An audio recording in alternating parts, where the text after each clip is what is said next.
दोस्तों इसे जरा ध्यान से देखिए। अब ये कोई कबाड़ का टुकड़ा नहीं है, ये उस कूलिंग वॉर की लाश है जो कि पिछले साल यानी समर ऑफ 2025 में आपकी कॉलोनी में लड़ी गई थी। आपको याद है ना, मई और जून 2025 का वो मंजर, नोएडा में ट्रांसफार्मर फायर्स, पटना में वोल्टेज फ्लक्चुएशंस और पूरे नॉर्थ इंडिया में वो लंबे लंबे पावर कट्स। हमने सरकार को कोसा, बिजली विभाग को हमने गाली दी, लेकिन सच क्या है? सच ये है कि असली गुनहगार एडमिनिस्ट्रेशन नहीं है बल्कि फिजिक्स है। आज हम उस क्राइसिस का पोस्टमार्टम करेंगे जो इंडिया की इकोनॉमी के लिए द नेक्स्ट 10 इयर्स का सबसे बड़ा चैलेंज और सबसे बड़ा मौका बनने वाला है। डेटा कहता है कि समर ऑफ 2025 में इंडिया का जो पावर ग्रिड है वो सिर्फ ट्रिप नहीं हुआ था, उससे ऑलमोस्ट कार्डियक अरेस्ट आ गया था। क्यों? इसका जवाब एक सिंपल से पैराडॉक्स में छुपा हुआ है, जिसे एक्सपर्ट्स कहते हैं द एसी पेनिट्रेशन पैराडॉक्स। आज grow as with Jayant Mundra यानी मेरे साथ हम यही डिकोड करेंगे कि क्यों वोल्टास और ब्लू स्टार दो अलग अलग दिशाओं में भाग रहे हैं और क्यों आपका अगला एसी शायद आप खरीदेंगे ही नहीं। चलिए शुरू करते हैं। तो दोस्तों सबसे पहले स्केल को जरा समझ लेते हैं।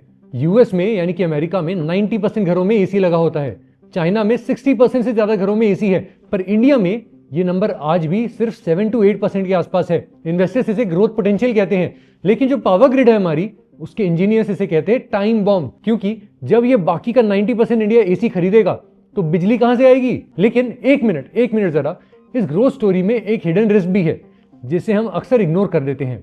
हम कहते हैं कि वोल्टास टाटा की कंपनी है, हैवेल्स इंडिया का ब्रांड है, पर एसीज का जो दिल होता है ना, यानी इनका कंप्रेसर, कहां से बनता है ये, कहां से आता है ये?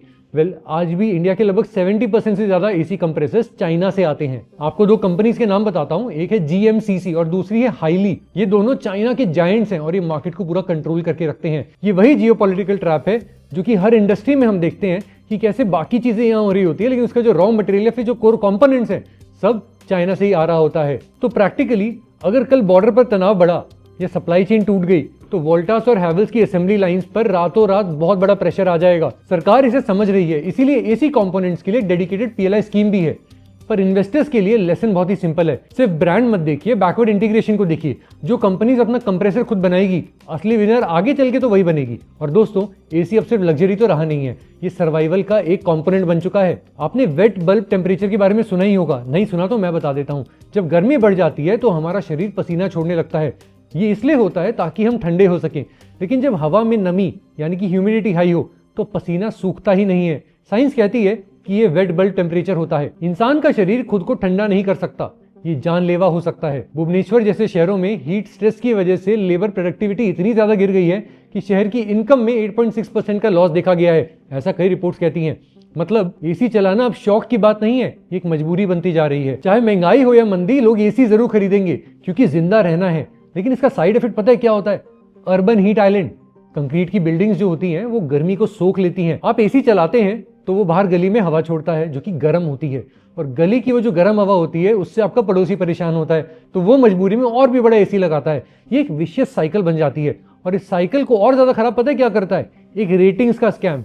जब दुकान पर एसी देखने जाते हैं तो आप 5 स्टार का स्टिकर देखते हैं, आप सोचते हैं कि इससे बिजली कम खर्च होगी, ग्रिड पर लोड भी कम पड़ेगा, लेकिन सच कुछ और ही है। ये रेटिंग्स स्टैंडर्ड टेस्ट कंडीशंस पर दी जाती हैं, यानी जब बाहर का तापमान 35 डिग्रीज हो। लेकिन पिछले साल दिल्ली का टेम्परेचर 52 डिग्रीज तक टच कर गया था। इंजीनियरिंग का रूल है, जैसे जैसे गर्मी बढ़ती है एसी की एफिशिएंसी गिरने लगती है। डेटा बताता है कि 48 डिग्रीज पर आपका महंगा 5 स्टार एसी सिर्फ 2 स्टार एसी जितनी एफिशिएंसी देता है। ऐसी काफी सारी रिपोर्ट्स है बाहर, आप जरा पढ़ सकते हैं इसके बारे में। इसका मतलब समझ रहे हैं ना आप?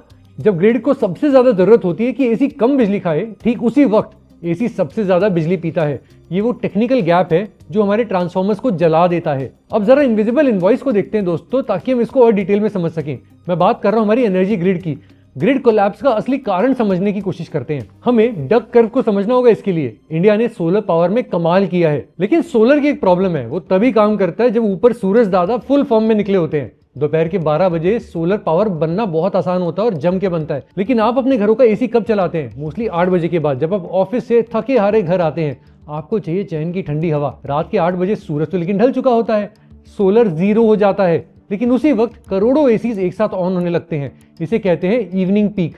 रिपोर्ट्स के मुताबिक 2025 से 2035 के बीच सिर्फ रूम एसीज हमारे ग्रिड पर 180 गीगावाट का नया लोड डालेंगे। ये इंडिया की टोटल शाम की डिमांड का 30% होगा 2035 में। वही वजह है कि आपके मोहल्ले के ट्रांसफार्मर्स फट जाते हैं। लोकल ट्रांसफार्मर्स का जो फेलियर रेट होता है वो नेशनल एवरेज तो देखो 10% के आसपास है, लेकिन अगर आप यूपी बिहार के इलाकों में जाओ तो ये नंबर 20% भी क्रॉस कर जाता है। लोग बिना बताए एसी का लोड बढ़ा रहे हैं और पुराने ट्रांसफार्मर्स वो लोड नहीं झेल पाते। तो अब सवाल यहाँ पे क्या उठता है कि आखिर इन्वेस्टर लोग क्या करें? मार्केट दो हिस्सों में बढ़ गया है दोस्तों, वेल्थ और वर्क। Q2 FY26 के फाइनेंशियल रिजल्ट्स अगर आप देखेंगे तो ये साफ साफ निकल के आता है कि वोल्टास और ब्लू स्टार ये अलग अलग दुनिया में जी रहे हैं। तो दोस्तों सबसे पहले हम बात करते हैं वोल्टास की, टाटा ग्रुप वाली कंपनी। ये रेजिडेंशियल एसीज का बादशाह है इंडिया में, लेकिन Q2 FY26 में वोल्टास का प्रॉफिट 76% तक गिर गया। ऐसा क्यों? मौसम खराब था? जी हाँ, और लोगों ने सोचा कि जीएसटी भी कम होने वाला है तो खरीदना टाल दिया उन्होंने। इनसाइट ही है, वोल्टास कंज्यूमर सेंटीमेंट पे चलता है। अगर आपकी जेब टाइट है तो वोल्टास उस समय पर नहीं खरीदेंगे, लेकिन दूसरी तरफ उसका जो कॉम्पिटिटर है यानी ब्लू स्टार, अब जरा उसको देखते हैं हम। जब वोल्टास की इतनी सेल्स गिर रही थी या फिर प्रॉफिट कम हो रहा था, ब्लू स्टार का प्रॉफिट बढ़ा और उनकी कॉमर्शियल प्रोजेक्ट्स के रेवेन्यू में 16.5% की ग्रोथ हुई। ऐसा क्यों? आओ समझते हैं। देखो, ब्लू स्टार इंसानों को नहीं, इंफ्रास्ट्रक्चर को ठंडा कर रहा है। Data centres, metros, factories. Insight ये है कि आप घर का एसी लेने तो टाल सकते हैं, पर एक डेटा सेंटर अपना कूलिंग सिस्टम बंद नहीं कर सकता, वरना सर्वर्स जल जाएंगे। सिंपल फॉर्मूला है, देखो, वोल्टास तब बढ़ता है जब इंडिया अमीर होता है, ब्लू स्टार तब बढ़ता है जब इंडिया बिल्ड करता है। लेकिन दोस्तों ये सब जब हमने समझ लिया तो एक और बात जरा समझ लेते हैं कि असली डिस्रप्शन स्टॉक मार्केट में नहीं, बिजनेस मॉडल में आ रहा है। सोचिए जरा, हम ऐसी मशीन के लिए पैसे क्यों देते हैं जिसकी वैल्यू लगातार गिरते जाती है और जो इतनी ज्यादा बिजली खाती है? हम सिर्फ ठंडक के लिए पैसे क्यों नहीं देते? जैसे हम नेटफ्लिक्स का सब्सक्रिप्शन ले लेते हैं, वैसे ही कूलिंग का भी एक सब्सक्रिप्शन हो तो कैसा रहेगा? तो दोस्तों हम जिसकी बात कर रहे हैं उसे कहते हैं कूलिंग एज अ सर्विस, और बहुत सारी ऐसी कंपनीज और स्टार्टअप्स हैं जो इसके अंदर जा रही हैं। अगर आप गुजरात में जाएंगे तो अडानी ग्रुप भी इसके ऊपर बहुत सारे काम कर रहा है पूरे सिटी लेवल पे। तो what I am trying to say is, game बदल रहा है। ये बड़े ऑफिसेज और हॉस्पिटल्स में जाते हैं, मॉल्स में जाते हैं और कहते हैं कि एसी प्लांट हम लगाएंगे, कैपिटल हम लगाएंगे, आप बस हमें पर यूनिट ठंडक यानी टन आवर का किराया दे दो। ये मॉडल रेवोल्यूशनरी क्यों है? क्योंकि पुराने मॉडल में अगर मैं आपको घटिया एसी बेच दूं तो बिजली का बिल आप भरते थे, लेकिन cooling as a service model में बिजली का बिल सर्विस प्रोवाइडर भरता है, इसलिए वो मजबूरी में दुनिया का सबसे एफिशिएंट सिस्टम लगाएंगे। ऐसा करने का बहुत ही सिंपल सा मोटिव है कि उनका मार्जिन बचा रहे। इसका सबसे बड़ा एग्जांपल है गुजरात की गिफ्ट सिटी, जिसके बारे में अभी आपको बता रहा था। वहां डिस्ट्रिक्ट कूलिंग सिस्टम लगा है। वहां हर बिल्डिंग का अपना एसी प्लांट नहीं है, एक बड़ा सेंट्रल प्लांट है जो कि पानी के थ्रू ठंडी हवा जनरेट करता है और पाइप्स के जरिए पूरे शहर को ठंडा करता है। रिजल्ट, बिजली की खपत 30% तक कम। लेकिन डिस्ट्रिक्ट कूलिंग के अलावा एक और ट्रेंड है जो आपके घर में घुसने वाला है, इसे कहते हैं डिमांड रिस्पॉन्स। तो दोस्तों इसको भी जरा डिटेल में समझते हैं। हमारी सरकार हर घर में स्मार्ट मीटर्स लगा रही है। ऐसा क्यों? सिर्फ बिलिंग के लिए नहीं, दुनिया भर में एक्सपेरिमेंट्स हो रहे हैं जहां ग्रिड मैनेजर्स आपके एसी को रिमोट से कंट्रोल कर सकें।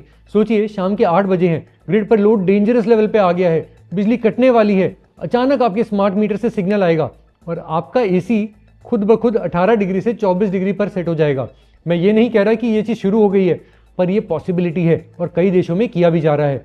अब जरा सोचो, कंप्रेसर 15 मिनट के लिए बंद हो जाए अपने आप और आप कंट्रोल खो देंगे, लेकिन ग्रिड बच जाएगी। कैलिफोर्निया में ये चीज हो रही है आज के दिन। इंडिया में बस वक्त की बात है, शायद यहाँ पे भी यही सब होने लग जाए। कंज्यूमर्स के लिए इनकन्वीनियंस तो पक्का होगी, पर ग्रिड कंपनीज के लिए ये सर्वाइवल की बात है। तो दोस्तों अगली बार स्मार्ट मीटर वाले को सिर्फ बिल कलेक्टर मत समझना।